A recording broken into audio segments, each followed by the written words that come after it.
రాజకీయ నాయకులకు కప్పం కట్టిన తర్వాత దాన్ని ఎలా వసూలు చేసుకోవాలో పోలీసులకు పెద్దగా చెప్పాల్సిన అవసరం లేదు. ఇది ఓపెన్గా జరిగేదే. ఇదంతా బయటకు తెలిసినప్పటికీ అటు రాజకీయ నాయకులు నోరు విప్పరు, పోలీసులు బయటకు చెప్పరు. ఇలాంటి వాళ్ళు శాంతి భద్రతలు ఎలా కాపాడతారు? ఇలాంటి నాయకులు మెరుగైన సమాజం కోసం ఎలాంటి ప్రయత్నాలు చేస్తారు అనేది నెతిబీర సామెత లాంటిది. కొంతకాలంగా 2 తెలుగు రాష్ట్రాల్లో పోలీసు వ్యవస్థ అధికార పార్టీకి అనధికారగా అంగరక్షణ వ్యవస్థగా మారిపోయింది. అధికార పార్టీ నాయకులు చెప్పినట్లు పోలీసులు వినే పరిస్థితి ఏర్పడింది. అదే సమయంలో పోలీసులు ప్రతిపక్ష పార్టీల నాయకులపై, ఇతర వ్యక్తులపై జూలుం ప్రదర్శించడం మొదలైంది. ఇక ఇప్పుడు ఏపీలో కూటమి అధికారంలో ఉంది కాబట్టి పోలీసు వ్యవస్థ ఎవరి కోసం పనిచేస్తుందో ప్రత్యేకంగా చెప్పాల్సిన అవసరం లేదు. కాకపోతే మొన్నటిదాకా అధికారాన్ని అనుభవించి పోలీసులతో అన్ని పనులు చేయించుకున్న వైసీపీ నాయకులు ఇప్పుడు ప్రతిపక్ష స్థానానికి పరిమితమయ్యారు. ఏ పోలీసులతో అయితే సెల్యూట్ కొట్టించుకున్నారో వాటి నోటితోనే తిట్లు తింటున్నారు. ఇలాంటి అనుభవం ఇటీవల వైసీపీ నాయకులకు తరచుగా ఎదురవుతుంది.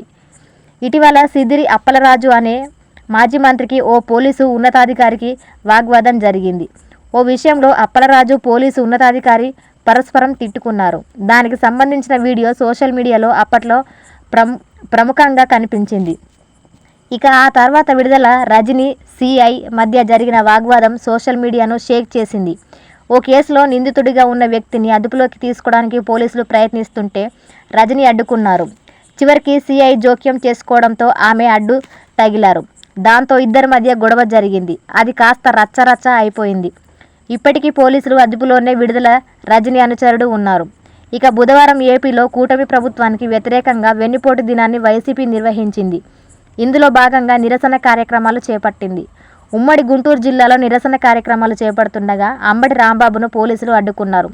దీంతో అంబటి రాంబాబు రెచ్చిపోయారు. అంబటి రాంబాబును అదుపులోకి తీసుకోవడానికి పోలీసులు ప్రయత్నించగా ఆయన అడ్డుకున్నారు. ఈ క్రమంలో పోలీసులకు ఆయనకు వాగ్వాదం జరిగింది. ఒకానొక దశలో రాంబాబు పరుష పదజాలం వాడగా పోలీసులు కూడా అదే స్థాయిలో రెచ్చిపోయారు.